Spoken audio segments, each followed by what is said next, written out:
السلام عليكم. يا مساء الخير. ان شاء الله هعمل معاكم كيكة الرواني. بس بطريقة يعني موفرة شوية. مش هنحتاج حليب ولا جوز هند ولا زبادي، وكمان النتيجة مضمونة تطلع تحفة. فيلا بينا، بسم الله نبدأ. معايا 3 بيضات. 3 بيضات هضيف عليهم نص كوباية سكر ورشة فانيليا، وهخفقهم مع بعض لحد لون البيض ما يفتح شوية. حابة تضربيه في الخلاط تمام، بالمضرب الكهربائي تمام، باليد تمام، يعني مبياخدش وقت يعني. وطبعا عارفين الكيكة دي بتتسقى بالشربات، فلو انت عايزة الكيكة مسكرة قوي هتبقى كوباية ونص سكر على كوبايتين مية، وتسيبيهم يغلوا من غير تقليب، وبعدين نص عصرة ليمونة، غلوتين كمان وتطفى عليها. عايزاها عايزاها سكرها معقول، هيبقى كوباية سكر على كوبايتين مية، ونفس الطريقة مع نص عصرة ليمونة، وكده يبقى جاهز. وخليه على جنب يبرد تمام. هنا بعد ما انا خفقت البيض مع السكر والفانيليا هضيف نص كوباية زيت. انا في الوصفة دي بحاول قدر الامكان ان الكيكة تكون خفيفة، ما يكونش فيها سكر عالي وما يكونش فيها برضو زيت كتير. خلاص ضربتهم مع بعض كده كويس. ده بقى كوب سميد اللي هو دقيق البسبوسة، هحط كوباية. تقليبة بس بسيطة كده، وهضيف بقى كوباية دقيق،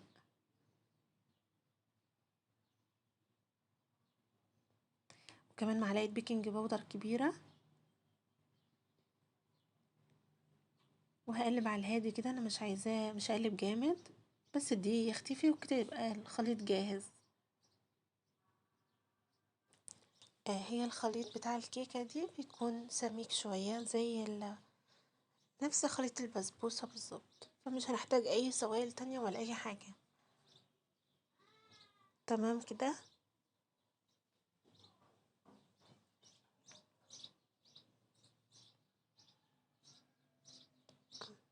هو قوامها ده القوام المظبوط. فالصينية بقى اللي انا هجهز فيها، هدهنها زيت. رديت الصينية كده بالجوانب بتاعتها عشان الكيكة تاخد لون كده من كل الجوانب. تمام. وهضيف بقى الخليط بتاعي. الفرن يكون سخن. بتاخد في الفرن حوالي نص ساعة بس.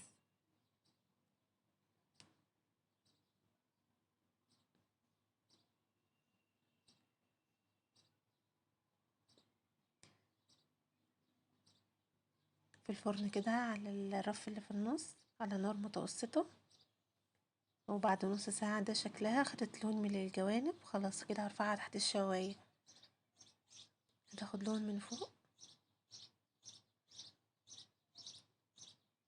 تمام كده. اول ما تطلع من الفرن هسقيها بالشربات على طول. هي اول ما هتضيفي عليها الشربات هتتشربها على طول. بعد كده هتقطعيها وتقدميها، بتبقى حلوة اوي وهي دافية، يعني حتى احسن ما بتبرد كمان. ولذيذة قوي، سكرها خفيف ومعتدل للناس اللي مبتحبش الحاجة سكرها عالي. زي ما قلتلك، لو حابة سكرها عالي زودي السكر اللي في الشربات. هنا بس زينت جزء منها كده بجوز الهند، لان مش ضايفة فيها من جوه جوز الهند. للي حابب يعني. اوريكي كمان قوامها عاملة ازاي.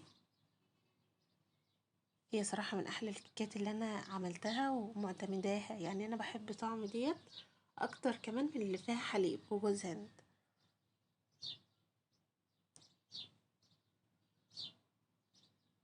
يعني تحفة. اتمنى ان شاء الله تجربوها والوصفة تعجبكم، وما تنسوش اللايك والاشتراك في القناة، واستنونا في فيديو جديد. السلام عليكم.